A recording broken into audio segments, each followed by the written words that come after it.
ஓகேங்களா? இல்ல அப்படின்னா, பர்ட்டிகுலரா நம்ம குடுத்த டார்கெட் லைன். திரும்பி நம்ம டார்கெட் லைன வந்து ஸ்டாப் லாஸா குடுக்கணும். ஓகே. இந்த இடத்துல நீங்க டார்கெட் லைன ஸ்டாப் லாஸா வச்சிருந்தீங்க அப்படின்னா, இது ஸ்டாப் லாஸ் ஹிட் ஆயிருச்சு. நமக்கு லாஸ் வித் மினிமம் லாஸ். ஓகேங்களா? 30 பாயிண்ட்ஸ் லாஸ்.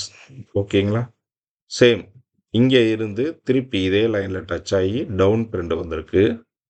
ஓகே. நெக்ஸ்ட் வந்து டவுன் ட்ரெண்ட் இதை விட அதிகமாகவும் இருக்கு, ஸ்ட்ராங்காகவும் இருக்கு. அப்ப இதை நீங்க கன்சிடர் பண்ணிக்கலாம். Confirmation reversal. ஓகே, நான் இந்த கேண்டில் என்ட்ரி ஆயிட்டேன். சேம் இந்த என்ட்ரியும் வந்து நம்ம டார்கெட் அச்சீவ் பண்ணல, ரிட்டர்ன் போய் ஸ்டாப் லாஸை ஹிட் ஆகிடுச்சு. அப்ப நமக்கு இது ரெண்டுமே வந்து நம்ம 2 ட்ரேடு என்ட்ரி ஆயிருக்கோம். 2 ட்ரேடுமே வந்து நமக்கு லாஸ். ஓகேங்களா? இப்ப தேர்டு ட்ரெண்ட் பாருங்க. தேர்டு ட்ரெண்ட் அப்ல பிரேக் அவுட் ஆயிருக்கு. அதாவது கால் சைடு ஆப்ஷன்ஸ்ல பிரேக் அவுட் ஆயிருக்கு அப் ட்ரெண்ட்ல.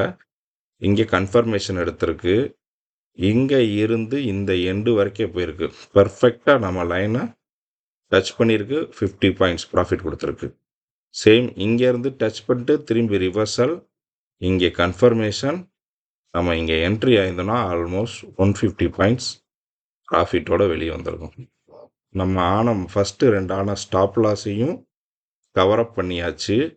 திருப்பி 150 பாயிண்ட்ஸ் ப்ராஃபிட்டு எடுத்தாச்சு, வெளியே வந்தாச்சு. ஓகே, இப்போ பாருங்கண்ணா, சேம் நம்ம இந்த ட்ரெண்ட் செட்டப்குள்ளேயே அடுத்து இன்னைக்கு டே ஃபுல்லாக போயிருக்கு. ஆனால் இந்த செட்டப்பை பாருங்க, டச் பண்ணிட்டு திரும்பி வந்திருக்கா. ஓகேவா? அப்போ இது